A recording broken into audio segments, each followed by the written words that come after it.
ಕ್ಷಮಿಸಿ ಆಚಾರ್ಯ, ಆದರೆ ಆಗಲಿಂದಲೂ ನನ್ನ ತಲೆಯಲ್ಲಿ ಒಂದು ವಿಷಯ ಓಡುತ್ತಿದೆ.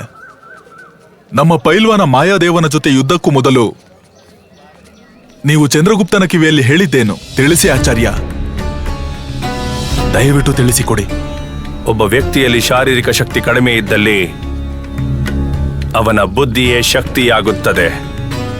ಅದೇ ಯುಕ್ತಿಯನ್ನು ನಾನು ಚಂದ್ರಗುಪ್ತನಿಗೆ ನೀಡಿದ್ದೆ. ಅಧಿಕ ಬಲವಿದ್ದ ಮಾಯಾದೇವನ ಕಾಲನ್ನು ತುಳಿದು ಅವನನ್ನು ಬಲಹೀನನಾಗಿ ಮಾಡಲಾಗಿತ್ತು.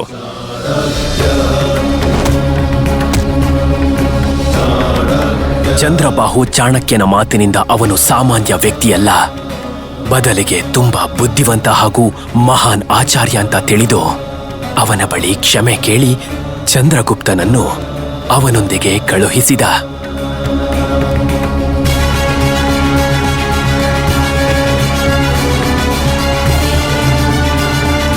ಚಾಣಕ್ಯ ಚಂದ್ರಗುಪ್ತನನ್ನು ಕರೆದುಕೊಂಡು ಅಲ್ಲಿಂದ ಹೊರಟ. ಆದರೆ ಮನಸ್ಸಿನಲ್ಲಿ ಅದೇನೋ ಒಂದು ಚಿಂತೆ ಕಾಡುತ್ತಿತ್ತು.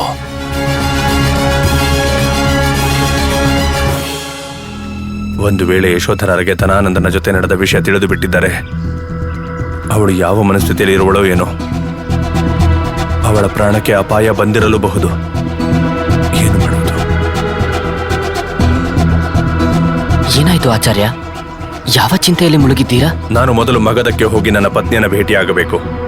ನನ್ನ ಪತ್ನಿ ಯಶೋಧರ ಮಗಧದಲ್ಲಿದ್ದಾಳೆ. ನಾನು ಅವಳನ್ನು ಭೇಟಿಯಾಗುವುದು ಅವಶ್ಯಕ. ಆದರೆ ಧನಾನಂದನ ಸೈನಿಕರು ನನ್ನನ್ನು ಕಂಡರೆ ನನ್ನ ಮೃತ್ಯು ನಿಶ್ಚಯ. ಮೃತ್ಯು? ಆದ್ರೆ ಮೃತ್ಯು ಯಾಕೆ? ಯಾಕಂದರೆ ಪ್ರತಿಜ್ಞೆ ಮಾಡಿದ್ದೆ, ಧನಾನಂದ ಹಾಗೂ ಅವನ ಸಂಪೂರ್ಣ ಕುಲದ ನಾಶ ಮಾಡುತ್ತೇನೆ ಎಂದು. ನನಗೆ ನನ್ನ ಪತ್ನಿ ಯಶೋಧರಳ ಚಿಂತೆಯಾಗುತ್ತಿದೆ.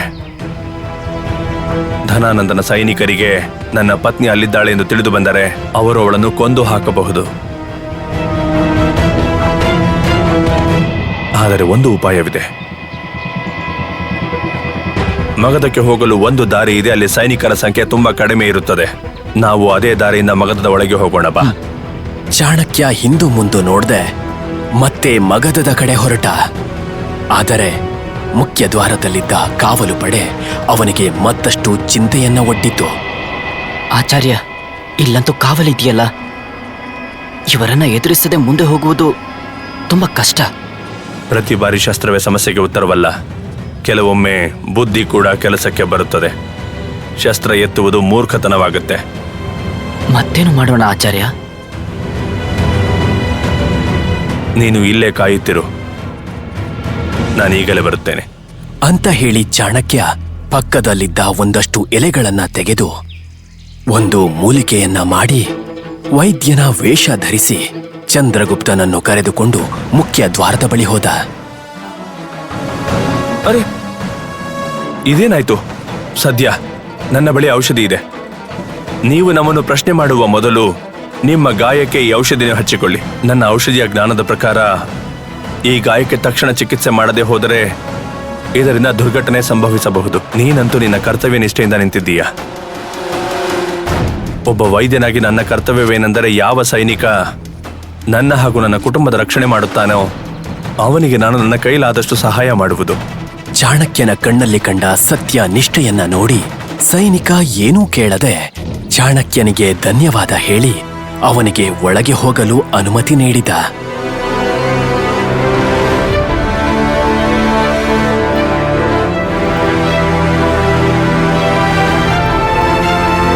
ಚಾಣಕ್ಯ ಚಂದ್ರಗುಪ್ತನೊಂದಿಗೆ ತನ್ನ ಮನೆಯ ಬಳಿ ತಲುಪಿದ. ಮನೆಯ ಬಳಿ ಹೋಗುವ ಮೊದಲು ಅಲ್ಲೇ ನಿಂತ. ಅದನ್ನ ಕಂಡ ಚಂದ್ರಗುಪ್ತ ಅಚ್ಚರಿಯಿಂದ, ಏನಾಯ್ತು ಆಚಾರ್ಯ? ನೀವ್ಯಾಕೆ ಅಲ್ಲೇ ನಿಂತಿರುವಿರಿ? ಧನಾನಂದನ ಗುಪ್ತಚರರು ನನ್ನ ಮನೆ ಆಸುಪಾಸಿನಲ್ಲೇ ಇರಬಹುದು. ಅವರು ನನಗಾಗಿ ಕಾದಿರಬಹುದು. ಇನ್ನೇನು ಮಾಡುವುದು ಆಚಾರ್ಯ? ನೀನು ಭಿಕ್ಷುಕನ ರೂಪದಲ್ಲಿ ಮನೆಯ ಬಳಿ ಹೋಗು. ಒಂದು ವೇಳೆ ಅಲ್ಲಿ ಗುಪ್ತಚರರು ಇದ್ದಲ್ಲಿ ನನಗೆ ಅದನ್ನು ನೀನು ತಿಳಿಸು.